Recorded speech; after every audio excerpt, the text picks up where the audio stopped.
Hello, everyone. I'm just going to give folks a few more minutes to hop on the line, and we will start shortly.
Okay, I think we'll get started. Welcome to today's webinar. We're going to be talking about support group efficacy for perinatal mental health. My name is Mia Edidin. I am the director at Perinatal Support Washington, and I'm a licensed clinical social worker. I've also been running perinatal mental health groups for about 10 years. I'm going to tell you a little bit about a project that we are starting, and then also talk a little bit about Perinatal Support Washington's postpartum or perinatal support group program, and I'll tell you a little bit more about that. And I'm going to tell you about some outcomes from some of our support groups that we've been running over the years, and then a little bit about the model that we've been using. Hopefully by the end of today's webinar, you'll have a good sense of what the model that we use looks like, why it works, how it works, as well as information about outcomes. And then information about our support group program. So let's get started.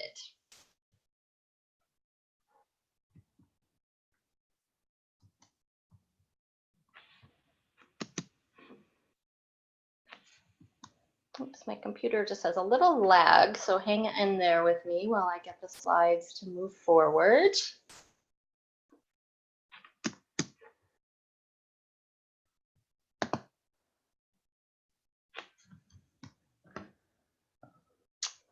So this is a pilot project that we're calling the Perinatal Mental Health Initiative.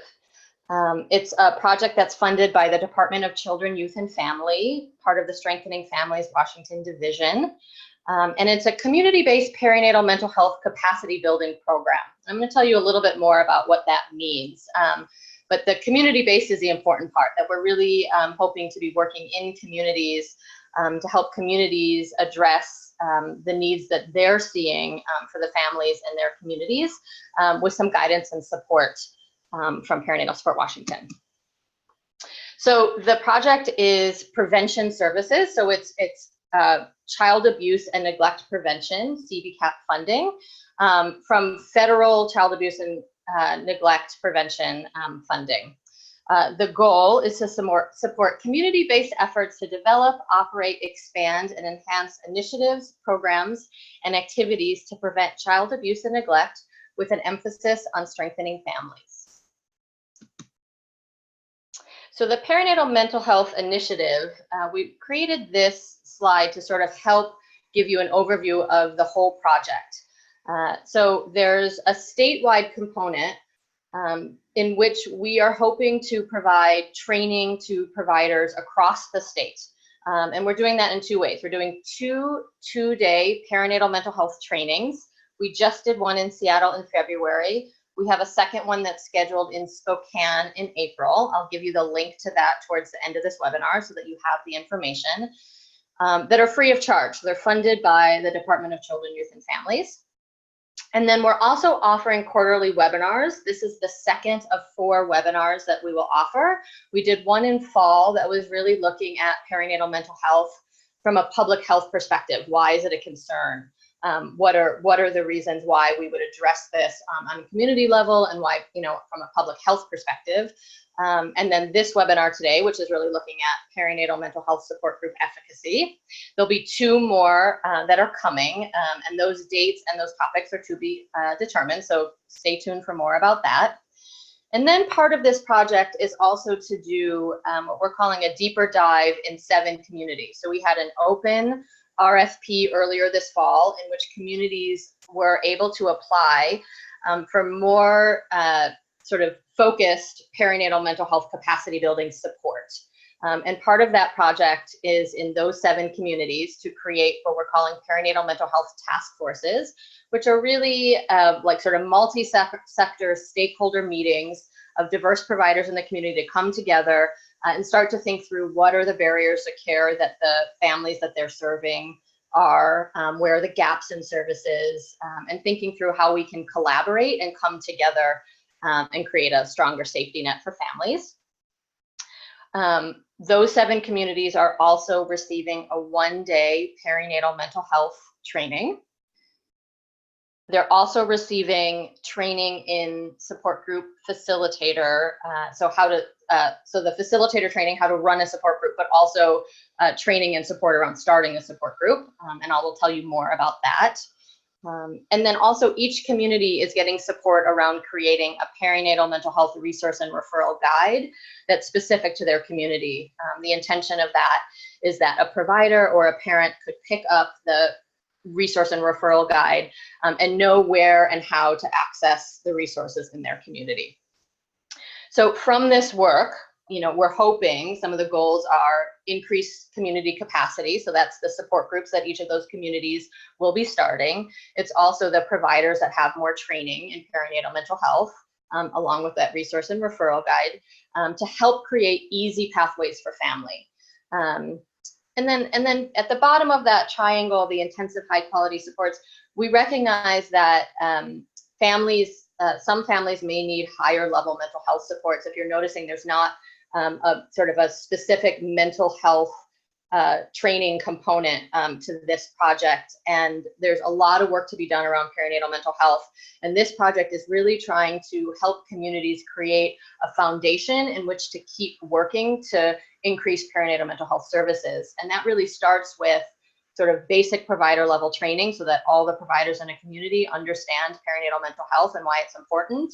Having some easily accessed resources, so that's the support group, that's the resource and referral guide, so that we're starting to build a foundation in which we can continue to build, which would include more mental health services and more mental health supports. And that this is sort of the first year of this project, and there's other services that families might need, and this is just the start of the work. So these are the 7 communities that we're doing that focused work in. So we'll be working in Clallam, we'll be working in Cowlitz, in Pierce, in Skagit, Nahomish, Whatcom, and Yakima. If you notice, there's not a lot of communities on the eastern part of the state. This is a pilot project, and it is possible that we will do it again in the future. And we would really look to work with more communities on the east side of the state and reach out to them. One of the efforts to do that is the 2-day training that we'll be hosting in April, which will be in Spokane. And then also we'll be hosting a support group training in Yakima. I will tell you about it at the end and give you the link for it, that will be open to providers who are not in these 7 funded communities. So hopefully pulling from the east part of the state to increase resources. So the goals: increase capacity within communities to recognize, support, and or refer families to appropriate supports from perinatal mood and anxiety disorders among individuals and organizations that interact with families across contexts in the community. So we're really hoping that the folks that are coming to table for the task force meetings, as well as for the community 1-day trainings, are from a wide variety of just organizations or programs that are interacting with parents. They don't just have to be providers, because parents come into contact with a lot of different people throughout their first year. So including churches, childcare, businesses, healthcare, that we're hoping to expand universal knowledge around perinatal mental health. And then also to establish and maintain easy pathways for families to be screened for perinatal mood disorders and receive care as needed. And I'll tell you a little bit more about that. So just a little bit about Perinatal Support Washington. You all might know about us, hopefully. So I'm hoping that you all know this, and if not, then good information for you all to have. So our services are all statewide. So we are a statewide nonprofit, and we try and do work that addresses the need of, as many families as possible, and are accessible as possible. And so one of the services that does this is our warm line.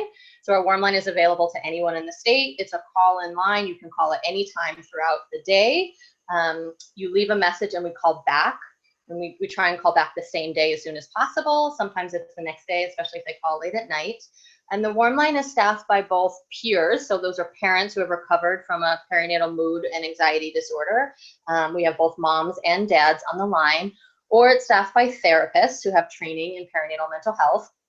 And the warm line is there to provide support, information, education, and then also referrals. We have a very strong belief that how you give a referral and what referral you give is really important in impacting whether or not a parent actually accesses the referrals that you're giving them. And so we really talk a lot with the families that call the warm line about what would be helpful for them, what are their needs in terms of looking at transportation, definitely asking about insurance and finances, and we always are trying to refer to someone who has an open practice, who's accepting new clients. And so again, our focus is on helping that person to access that next level of care, not just giving a referral. The other thing that we do when someone calls the warm line is we complete what we call a postpartum wellness plan. And that's really thinking about all the things that families can be doing to take care of themselves, in addition to perhaps calling their doctor or calling the therapist referral that we've given them. And those are things like, can we get more sleep? Can we eat, high nutritional foods? When you're stuck, perhaps taking care of a kiddo, it's hard sometimes to meet some of your basic needs. And yet we know that things like eating well, sleeping well, connecting with your natural support system, perhaps attending a new parent support group in your community, that those things really do impact your mental health. And so we're reminding the parents of all the things that they can do, and also thinking along with them of the things that they know that have helped them in the past, and helping them think about how they can access those things in this new phase of their life when it's hard often to do the things that we used to do to take care of ourselves. And so at the end of the phone call, we'll send them an email often of a written postpartum wellness plan that kind of gives them something to do, in the next days or weeks as they're potentially trying to access those referrals that we've given them through our provider list, which I'll tell you a little bit more about in a second. The other program that we do is we support organizations and individuals around the state in starting new parent support groups. So PS Washington doesn't own and operate any support groups. We have what we call an affiliated support group program, which is where we support others in starting new parent support groups. This started because we heard from professionals, parents, and programs around the state that they really were interested in starting new parent support groups, but didn't have the internal expertise to start those groups.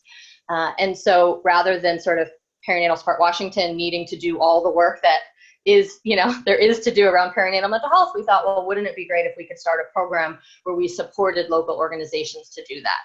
And so we use, I'm going to tell you about it a little bit more in the next slides, we use a perinatal mental health support group model that was developed specifically for working with new parents. I myself is a master trainer in that group model, and PS Washington has a license to train people in that model. So we train people in how to run a new parent support group, and then we help them with kind of the logistics of how to start a new parent support group, because we've done it so many times.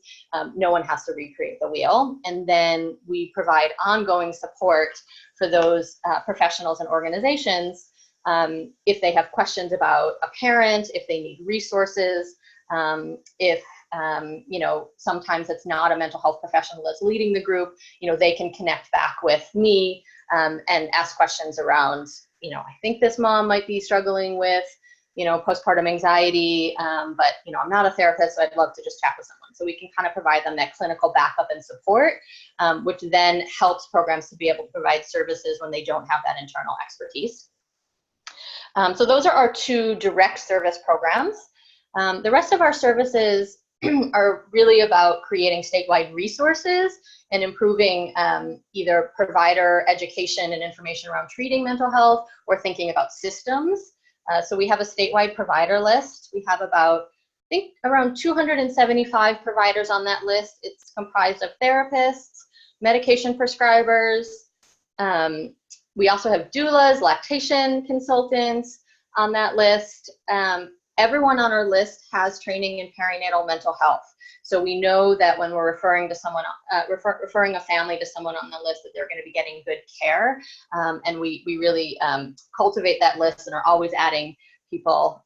It's a really wonderful statewide resource. It can be accessed by parents by calling the warm line, or by professionals who are also welcome to call the warm line, or just email us if you're looking for a referral for a family in your community. We also do a lot of professional training and consultation. So we like to sort of say that we support and train everybody from the front desk staff all the way to the psychiatrist that might be supporting a family. We strongly believe that everyone who's working with, I guess we should just say people, not just new parents, need comfort and training in talking about emotional and mental health.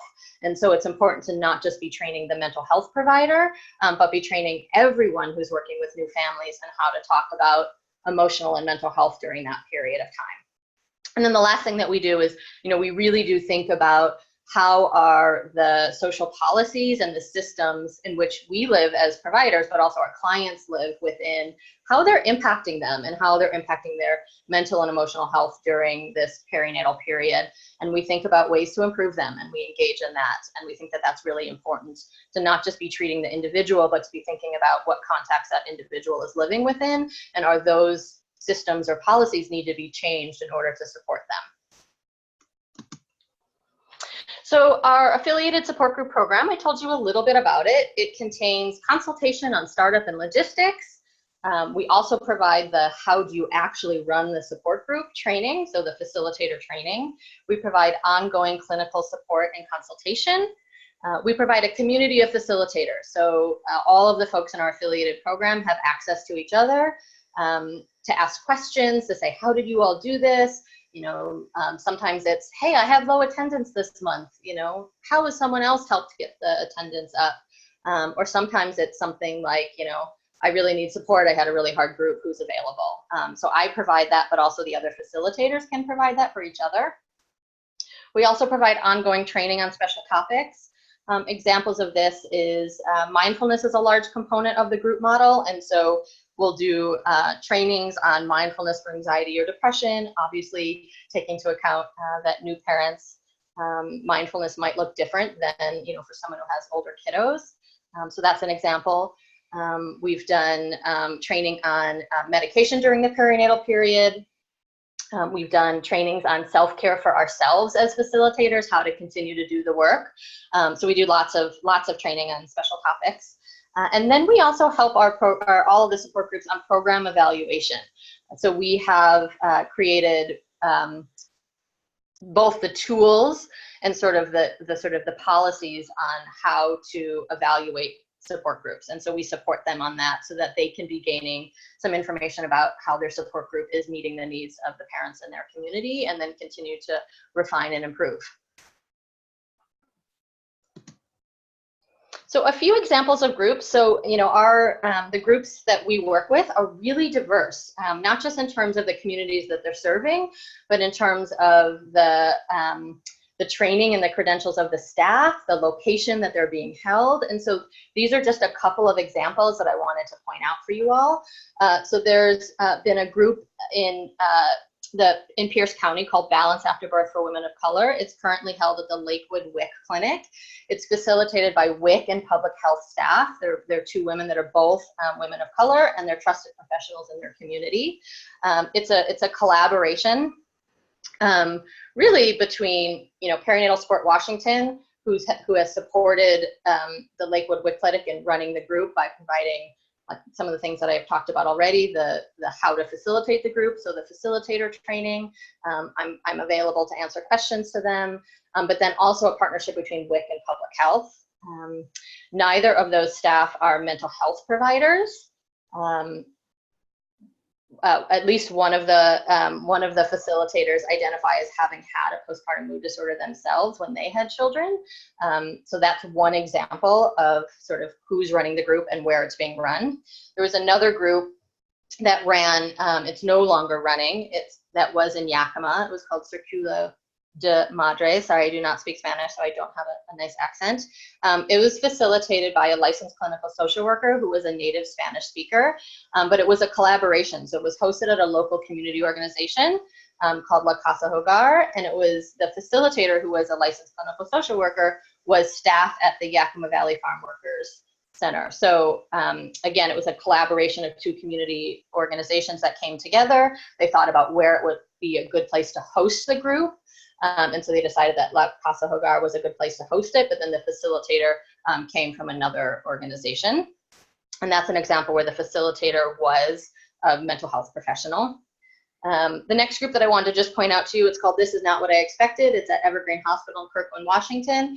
It's facilitated, there's a little bit of a typo there. It's facilitated by a recovered parent, so a peer, a parent who had postpartum mood complication actually a couple of times. So has, I think, 4 children now, and has the experience of having had a postpartum mood disorder and then choosing to have another child and then having it again, and sort of has a lot of personal experience to draw from and to connect with the parents. She's also a childbirth educator and employed at the hospital. So this group is really considered to be peer run, and it's part of the hospital's parent education program, and they offer it free of charge, I think up to 3 or 6 months, when some of their other groups that they offer for parents does have a charge, this group doesn't. So again, it's not run by a licensed mental health professional, it's run by a parent. And it's a good example of how parents can really support other parents. And then the other group I just wanted to tell you a little bit about was called the Mother Circle. It was in Federal Way. It was located at a building that had co-located services. So it had a mental health like community mental health agency, it had public health, it even had primary care and dentist. It was sort of a one-stop shop for parents. It had WIC there. And it was facilitated by a therapist from the community mental health agency on site, and a lactation consultant and WIC staff from the WIC public health side. And the clients were pulled from sort of all of the programs that were serving families. So it was another interesting example of where you can locate the groups, who can run the groups, kind of ways to think about pulling families into the groups. One of the things that we have found in general is that the groups that are the most successful are groups that are embedded or located at places or organizations or programs that are already serving childbearing families. So something to think about if you're potentially thinking about starting a group, or sort of wondering where would be a good place to start a group. We sort of say, like, go where the parents are. And if there is a trusted professional that's working with those parents, then that's another really great way of thinking about where and how to start a group. So I'm going to tell you a little bit about the group model that we use. It's called Group Peer Support, so GPS for short. It was started by Liz Friedman and Annette Saiton. They are wonderful, radical women in Massachusetts that used to, they started and founded a nonprofit called Mother Woman. They've both since left that organization and started their own organization called Group Peer Support, and they are working to bring this model not just to new parents, but to other communities in which like a group model might work. So think about like recovery communities, or parents with kiddos with a medical diagnosis or some sort of medical need, not just thinking about perinatal parents. A little bit about the model. A trauma-informed and community-based group model that promotes personal efficacy, self-esteem, and positive mental health through increased social support, education, and empowerment. I'm going to tell you a little bit more about the model. So this is just a funny quote. If parenthood came with a GPS, it would mostly just say recalculating. So obviously they've titled, or they've named their organization GPS. So this was sort of a funny quote, but I think that it's really true that a lot of us are coming into parenting, no matter what age our kiddos are currently, and we're really kind of figuring it out and constantly navigating it. And there's no sort of one right way to be a parent or one pathway that every parent needs to take. And so it's really about skill building in terms of learning about ourselves, our kiddos, what works for us, and building that confidence. And we're going to talk more about that. And that's normal, not knowing what to do or having to kind of figure out what to do as your kiddo changes or as life circumstance changes. It is part of it, and we're not supposed to just know all the time. We're supposed to be developing a skill to figure it out. And the GPS group model really allows for parents to figure it out for themselves rather than telling them what they're supposed to be doing to take care of themselves.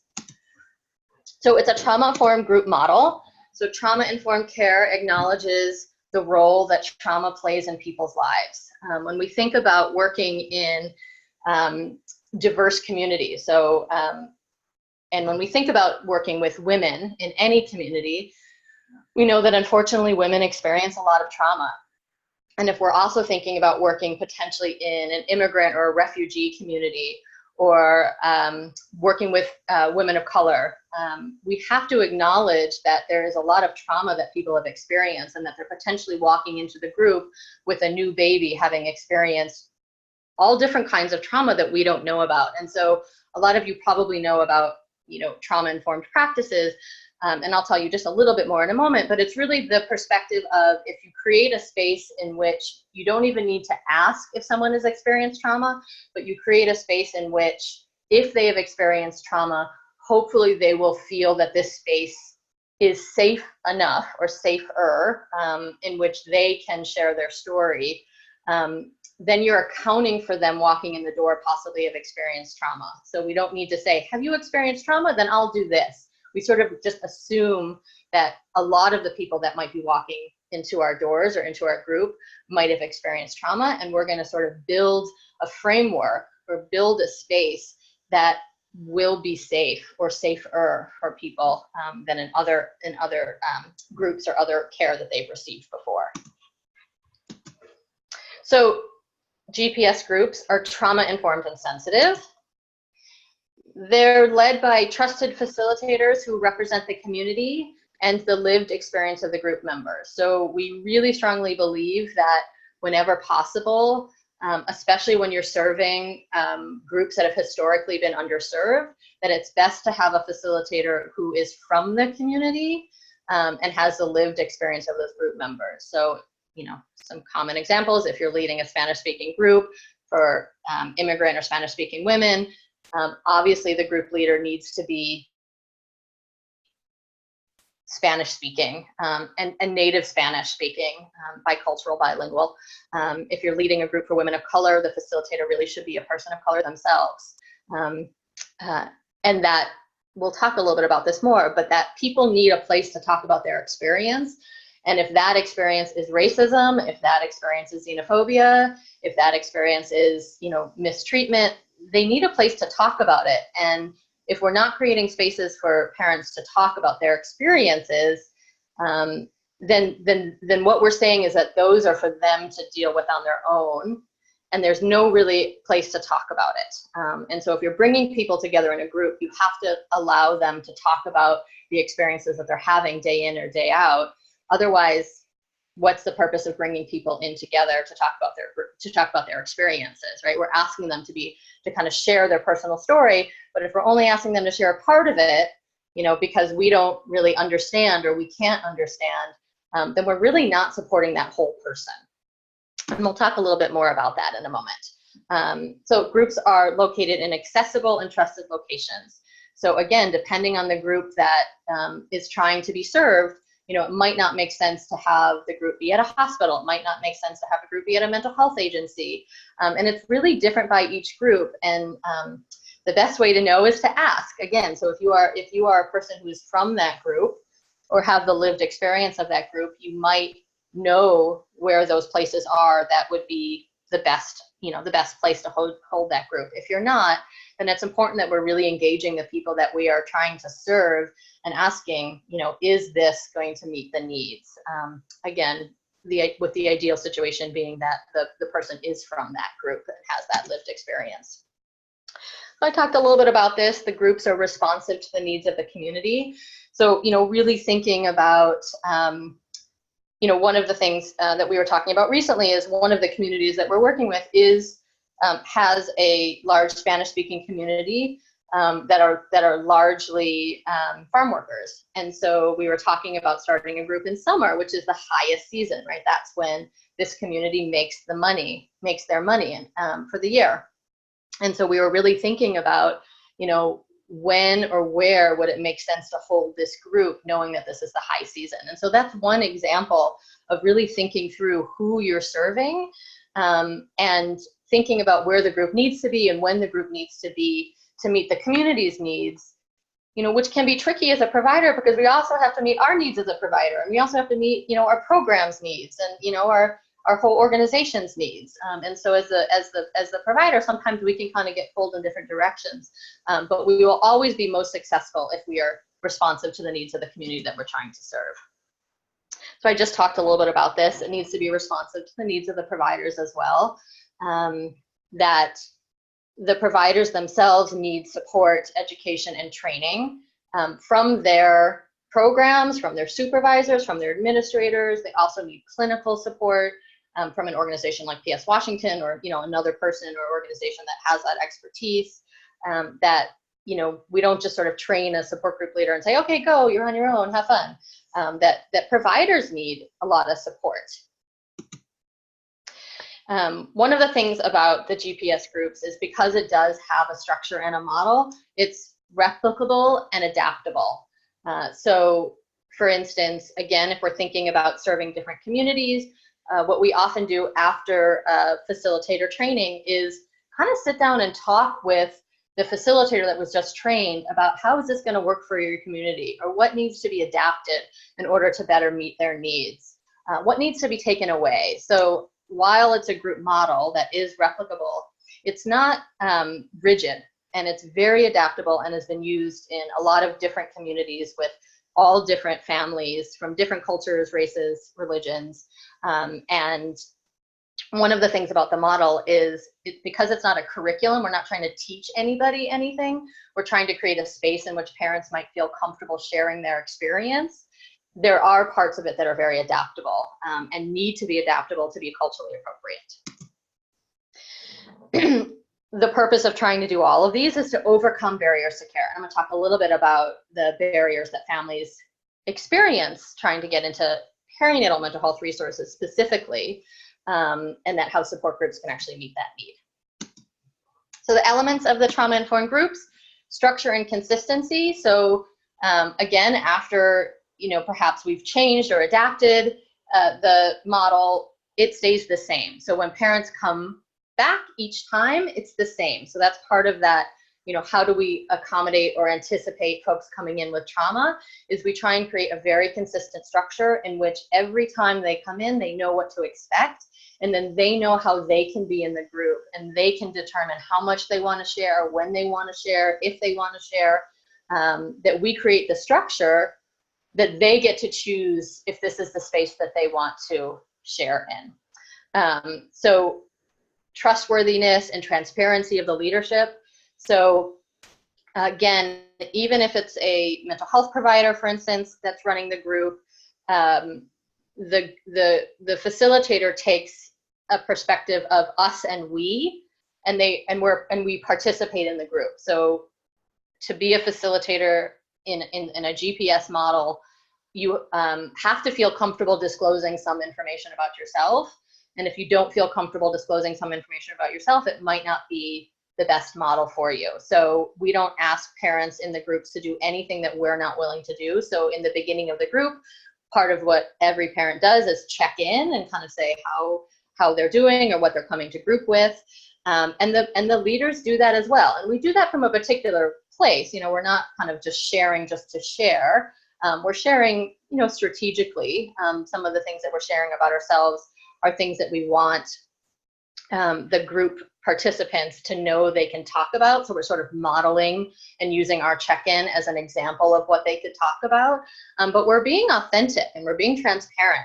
And we're showing them that, you know, we also have ups and downs and all arounds in our life. And we're not there to do something to them or to, you know, in quotes, treat them, but we're there to be with them. And to create a space where they can use that space in any way they want. Again, giving them all the opportunity and control of what they're going to share and how they're going to share it. So there's a lot of collaboration. There's a lot of mutuality. We often will ask each other. So like for instance, the group leader is not always the expert on perinatal mental health. So you know, a lot of the topics that come up end up being a discussion, and the group leader might put provide some psychoed or teach the group a little bit, kind of organically as things come up. So for instance, if someone talks about anxiety, the group leader might say something like, yeah, we know that anxiety is actually really on the rise, and actually could be even more common than postpartum depression. You know, something, small little nuggets that sort of help parents feel like what they're experiencing, that they're not the only one, and that they're getting information around perinatal mental health. I talked a little bit about this already. You know, empowerment is one of those words that a lot of people use, and it can be unclear what it is or how we would actually work from an empowering place. But we like to think about it as giving voice and allowing choice. So like I said before, we're creating a space in which parents are choosing what it is that they want to say. And hopefully we're creating a place in which they feel like they can say the things that they need to say. And if parents aren't able to say the things that they need to say, then maybe we're not creating the space that we think that we think that we are. And that we talk a lot about that in the training. One of the things that's really unique about the GPS model is that we really acknowledge right off the bat, and almost in every single group, that we are not parenting in a vacuum, right? That all around us, we're parenting within systems, right? We're parenting within cultural systems. You know, we're parenting within a historical trajectory in which, you know, we know that, for instance, people of color have been mistreated and subjected to racism, and now intergenerational trauma from that. We know that, especially around the time of becoming a parent for women, gender issues can come up and feel very strong. So if the parents that we're working with are partnered, talking about, you know, what are the different roles between the partners, can often be something that become really important. And so one of the things that we do in the GPS model is we talk about it. You know, we say we're not parenting in a vacuum. You know, we talk about how lack of having, for instance, you know, paid maternity or paternity leave impacts us emotionally. You know, an example is, you know, having to go back to work at 2 weeks or 4 weeks or 6 weeks and really not feeling ready and feeling quite anxious and depressed about having to leave our child, or feeling anxious about the care that our child will receive at the child care center that they're going to. That this is, you know, that's an example of where social policy and emotional health intersect. And so we're helping parents to see that they're part of a broader system that for sometimes it can feel invisible, and other times it can actually feel glaring, but we're bringing that right into the group. And we're not saying that those issues are outside of our experience as a parent, but actually really impact our experiences as a new parent, and actually could be impacting our emotional and mental health more than we think that it is. Another example might be how a person of color is treated throughout their pregnancy or at the hospital, perhaps even at a mental health agency. That experiences of interpersonal and structural racism are very, very impactful during the perinatal period, in part because women are in so many systems, you know, the healthcare system, the hospital system, if they are in, any type of WIC or DSHS during their pregnancy or postpartum. And so they're having a lot more experiences perhaps where, they're feeling judged or mistreated at the time when they're developing their experience of being a parent. And so those issues often are actually really, really relevant to talk about. And so we say, let's talk about it, which, as you can imagine, is a hard thing to do. And so the training really talks a lot about how to do that and how to do that authentically. The other thing that we do, again, sort of right up front, and we acknowledge it, is that we're all different and we all come from different backgrounds. So there's like the big cultural differences, but also, each of our family has a cultural difference from each other's. And so, right in the beginning of group, we often say something like, there's no one parenting style that is the right style. That we acknowledge that everyone in this room today is coming from a different life circumstance, a different family structure, a different religion, a different culture, and that we're all coming to this differently, and then we might say something like, and yet we also might find that we're all having some universal experiences that are common among new parents. So we're going to look for the universal experiences without erasing our individual differences of the places that we come from or the communities that we come from. And so we might say that, just like that, to the families, in which they are sort of hopefully given the message that, yeah, hopefully we're finding things that we're all experiencing that are universal. And also there might be things that are different. Someone might be, wrestling with, being a second generation immigrant and, need to talk about acculturation and sort of the differences between, their experience as a parent, and their parents' experience. And that might be something that they need to talk about in that group. And if we don't sort of acknowledge and allow people to bring that up and say that those issues are welcome here, they might not bring that up, even though that's what they need to be talking about. I talked a little bit about this, but this kind of overwhelming positive regard that we give to every person that walks in the room. You don't need to be perfect to be valued here. There's no prerequisite of needing to know everything and being a perfect parent in order to come to this group and share your experience. I'll talk a little bit about this later, but we hear lots of stories about parents going to mommy groups that really don't feel very safe, and where parents feel quite judged.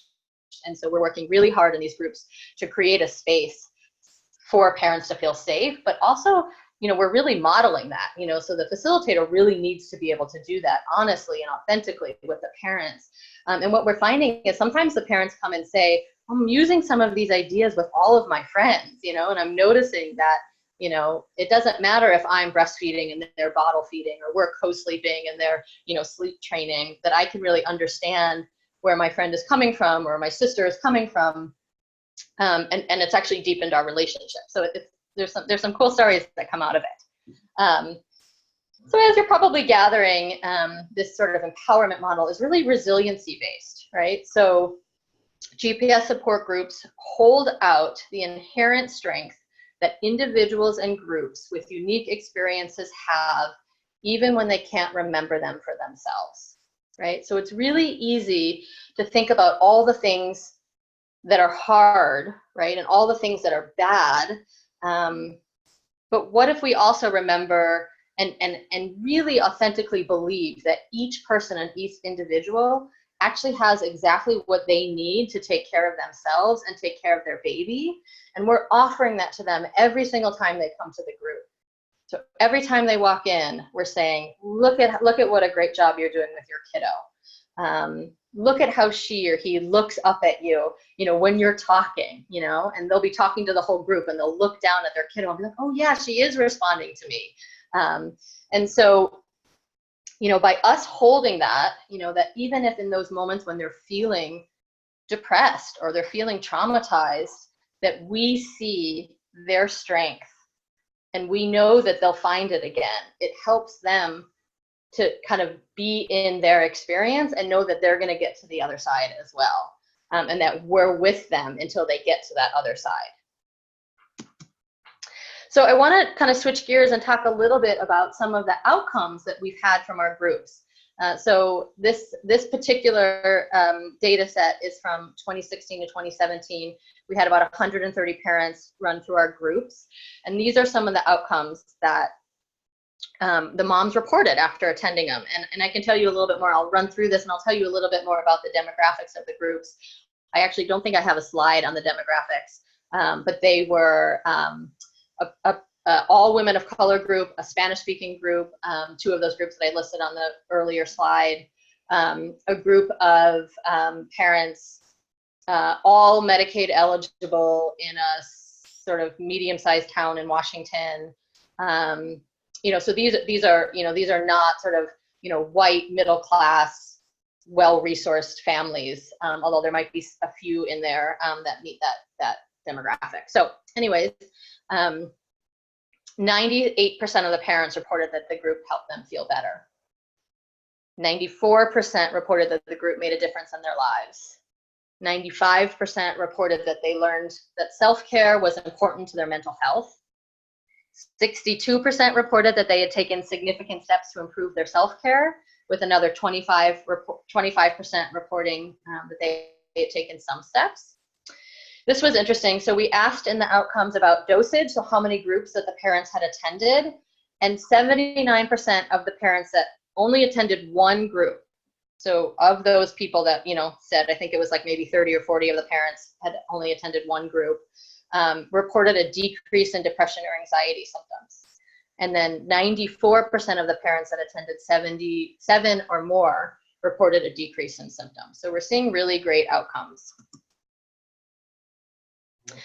One of the things that we had hoped for, obviously before doing this evaluation, was that the support groups would be a stepping stone. So there would be this idea of, after attending a support group, parents would be more likely to engage in other healthcare services.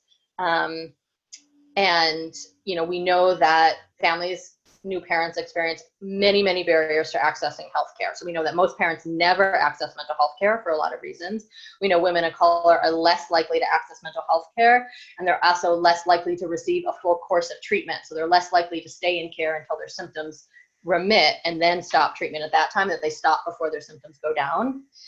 We know that women don't access mental health care due to misinformation on perinatal mental health. So, the fear of, if I say that I have postpartum depression, does that mean that I'm going to hurt my baby? Does that mean you think I'm going to hurt my baby, or that I'm danger to myself or my baby, which we know is not true. Fear of judgment about, that you're not a good parent, or you don't like parenting if you are experiencing depression or anxiety. The stigma of mental health in general. Mental health is a word that many, many people just don't even use or feel comfortable using. And then a big one of the biggest barriers that we know, especially for women of color, is distrust of the mental health and child welfare system. So those systems have historically not been a safe place for communities of colors to go to access support. And perhaps those, the mental health system in particular I'm talking about, maybe isn't really set up for families of color, immigrant or refugee families. Another example, for those communities. So if you can't access mental health care in your native language, then there's a strong sense of, this service wasn't really set up for me. If there's nobody that looks like you in the mental health system, if there's nobody that understands your cultural background or your religious background, it can feel like this service is really not set up for me. So one of the things that we had hoped for, that by attending groups, and one of the things you learn attending groups is, for instance, the prevalence of perinatal mood and anxiety disorders, PMADs for short, that by gaining trust in the support group leader, by sharing their story, by hearing stories from other women, that they might realize it's actually not that unusual to feel anxious or depressed after having a kiddo. And if the support group leader that I trust gave me a referral to someone that they trust, would they be more likely to access those services or those resources?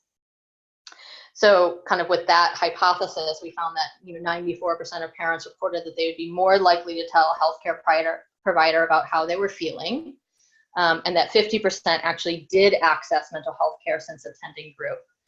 So 50% the parents that attended group actually access mental health care, which we know is far above the percentage of prevalence rates of actually accessing mental health care in the general population. So that's a pretty significant finding.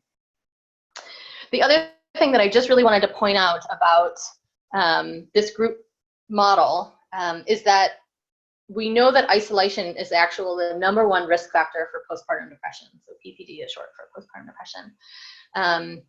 And the groups can be thought really as both prevention and perhaps a component of treatment.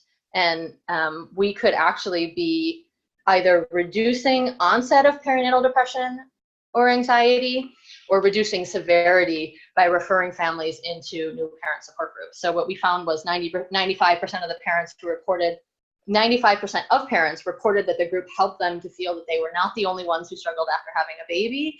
And 100% of parents reported they felt the group provided a non-judgmental place to share their feelings. So that in a lot of ways, you know, we're doing what we were hoping that we were doing simply by creating a non-judgmental space for people to share their feelings. It allows these other things to happen as well. There's been a recent, I don't know if anyone heard about the United States Preventative Services Task Force, recently, 2 years ago, had said we need to start screening and treating perinatal depression. And about 2 or 3 weeks ago came out with a new report that we need to be identifying the parents who are at risk for postpartum depression and anxiety and treat them. So these are, you know, what they are saying is identify the people who may not even be symptomatic, but could potentially become symptomatic, and we need to preventatively treat them, which is actually really, really huge. And some of the work that the support groups can actually do, which is really great. So here's just some quotes from moms. These are not lined up in terms of, you know, the first bullet point before group and this first bullet point after group are the same person. So it's not like a before and after for the same person, just some of the quotes we hear from moms before they attended group and then after. So before they attended group, some of the things that we hear from moms: I felt overwhelmed about being a stay-at-home mom. I felt like I wasn't a whole human being. I felt scared I might harm my child. I felt unqualified to be the mother my baby deserved. I thought of giving him up for adoption. I was questioning my current pregnancy. I felt hopeless. I felt like a hot mess. I wasn't sure what I was doing. And then some of the things that moms reported after the group: I feel spiritually fulfilled and clear head to get my life together. Dealing with marital and childhood hurt, so they're dealing with it now. I feel spiritually fulfilled and, oops, that's a repeat. I'm excited about my current pregnancy. Couldn't imagine life without them, kids. Great ideas come from group to help me be more productive, gave me more direction. I feel like everything is going to be okay, and I will make it. Oops, we move from powerlessness to empowerment. Oops, there's another part of this quote that's supposed to come up. Oh, there it is. By reclaiming the stories of our lives. So I told you I would share with you the upcoming training opportunities that I mentioned earlier. So there's a couple that are coming up that are part of our general training program that I told you about. So at the end of this month, there's actually a 3-day conference in Seattle that's all about the intersection of trauma during the childbearing period. And the theme of it this year is multidisciplinary approaches to prevention and healing. Check it out on the website, even if you're not going to come, because it's really, really interesting stuff. It's really looking at not just trauma like during childbirth, but parents that have experienced intergenerational trauma or trauma prior to becoming parents, how that shows up in the perinatal period, and then also impacts parenting in the postpartum period. It looks at birth trauma that happens like in the hospital, and it also looks at health disparities for women of color, which we know have the highest maternal mortality and morbidity rate. And so it's really looking at what is happening for women of color in terms of what they're coming into the birthing period with, the interactions they're having with healthcare providers during their hospital stay and during their birth and postpartum, and then also the implications for both the individual family, but also communities of color who are experiencing such high rates of trauma during childbirth. And then there's, you know, many, many other aspects to the training. We also have a 10-month online clinical training and consultation program. This is specifically for mental health therapists. We offer these a couple of times a year, both in person. We have one in Seattle, one in Bellingham, and then we have this online group that we kind of are constantly rotating through. The online group is really great because it's just easy for people to get to, obviously, and is not place-based, and so it's open to anyone in Washington State. Those are self-funded, so there's no funding for providers to attend those. I had mentioned the 2-day training that we're doing in Spokane. This is funded by DCYF, so it's a 2-day training in best practices of perinatal mental health. At the end of the 2 days, folks will have a really good sense of what is the whole spectrum of perinatal mental health, how do you screen for it. You won't at the end of those 2 days know how to treat perinatal mental health, but you'll know what are the components of care. You will know based on different scopes of practice and different professional credentials, sort of what are the best sort of referral practices, what are the like self-care practices that we can talk about with parents, and then we'll also be talking about things like medication during the perinatal period, relationships, impact on children. You can see that on the website. That is no cost to the providers, so that's completely funded by DCYF. And then we'll also be hosting a 2-day group peer support facilitator training in Yakima, Washington. We have not nailed down the dates for that quite yet, but it will be probably in May or June. And it will be open to east side of the state providers to attend that training at no charge to them. Again, it is funded by DCYF.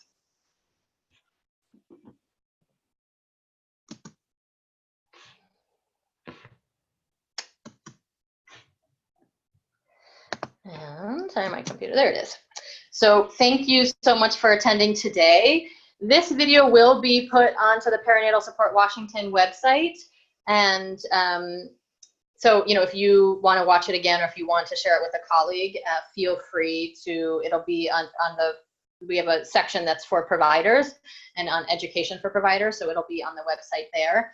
There is just a few minutes, and there is a chat function, so if you did have a question, you can actually just type it into the chat box, and I'd be happy to answer it. And I'll just give folks a couple of minutes if anyone wants to type in a question.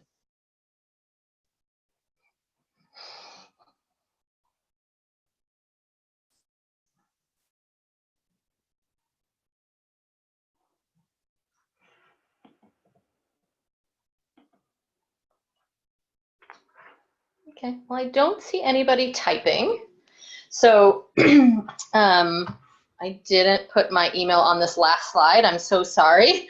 My email was on the first slide, but oh, there is a question. How do we apply for the group facilitator training? If you are in one of the seven identified communities that we talked about, then we are asking the community to talk about who should be facilitators, what organizations should host support groups at the task force meetings. So you go ahead and email me. So my email is, oh, I can actually type my email for you all to see. So my email is mia.edidin@perinatalsupport.org. If you are on the East Coast of the state, you are eligible to attend that Yakima training. And again, feel free to email me and I can tell you more about it.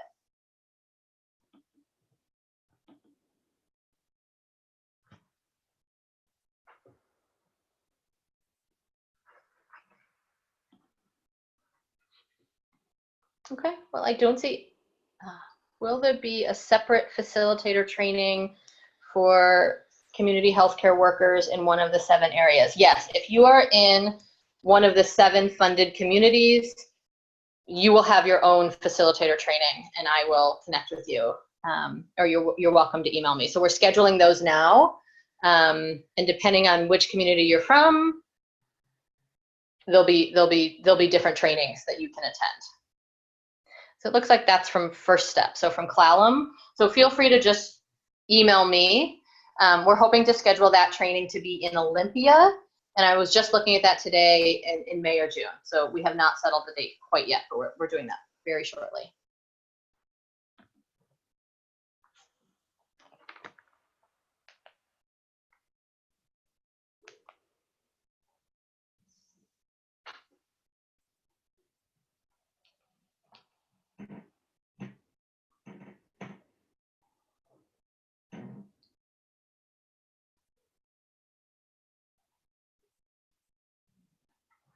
Okay, well, I want to thank everyone so much for being here today. Like I said, this video will be available on the PS Washington website, so feel free to let other people know about it so that they can access it. And again, if you have any other questions, just feel free to email me. Thank you so much, everybody. Have a wonderful day.